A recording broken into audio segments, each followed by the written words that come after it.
Surf lifesavers are reminding beachgoers not to be deterred by busy patrolled beaches and to stay between the flags despite rising COVID cases.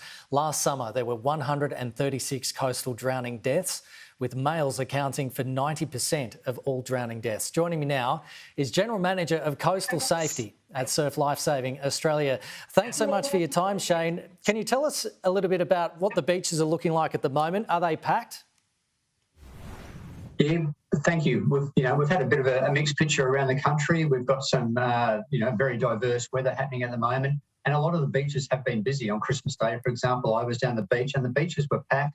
We know in South Australia, WA, it's been beautiful weather, Queensland, and so we've had a very busy period right around the country. I know down in Tasmania and Victoria as well. So we're seeing lots of people out on the beach swimming, and the real message that we're really saying to people is be really conscious about where you're going, what you're doing, and what your limitations are. Sadly, already up until the 26th of December, we've had 12 people, which we know have drowned along our beaches. So that's almost one drowning every second day.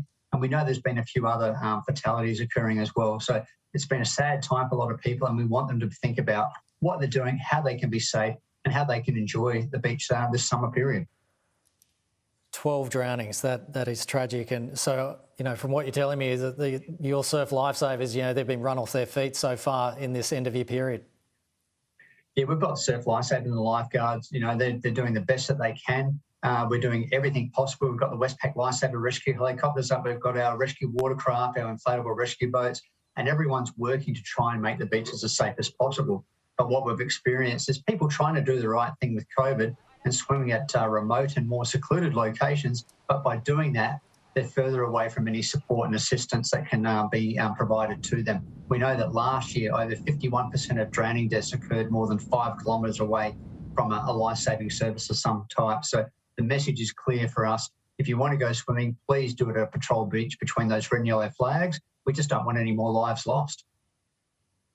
Also, it's fairly safe to be outside in terms of the transmission risk. So you are seeing a lot of that. People avoiding those packed areas, which may be between the flags because they're worried about being around other people. Yeah, we know that, with some of the beach visitations, we've spoken with the tourism groups, we've seen a big trend to some of the coastal locations. And what we're finding is that these locations are not probably the normal locations that people would go to.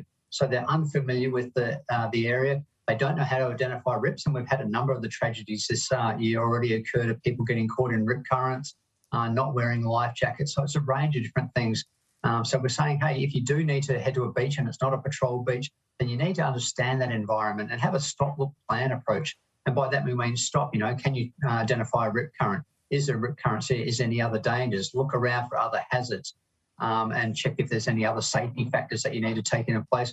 And have a plan in place. So if you're going to be swimming at these places where there is no patrols, have you got a flotation device? Do you know what to do if someone does get into trouble? Are you going to be able to rescue them?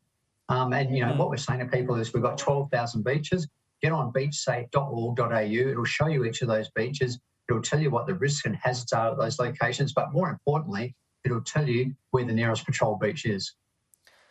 Just quickly, Shane, this is a shocking statistic. Is it true males are accounting for 90% of all drowning deaths? Why do you think that is? Yeah, it's 100% true. So, 90% of coastal drowning deaths last year were males.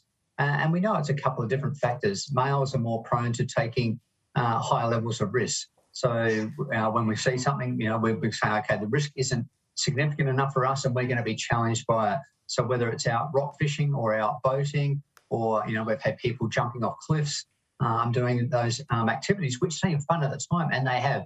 Lots of us have done it over the years, but things can go wrong very quickly. So we're asking, all the guys out there as well, think about what you're doing. If you are going to be rock fishing, if you're going to be out on your boats, if you're going to be out on your jet skis and your PWCs or other watercraft, think about what you're doing. Put a life jacket on. It can make the difference in saving your life, but also what we're finding is a number of males are also consuming alcohol and undertaking these activities.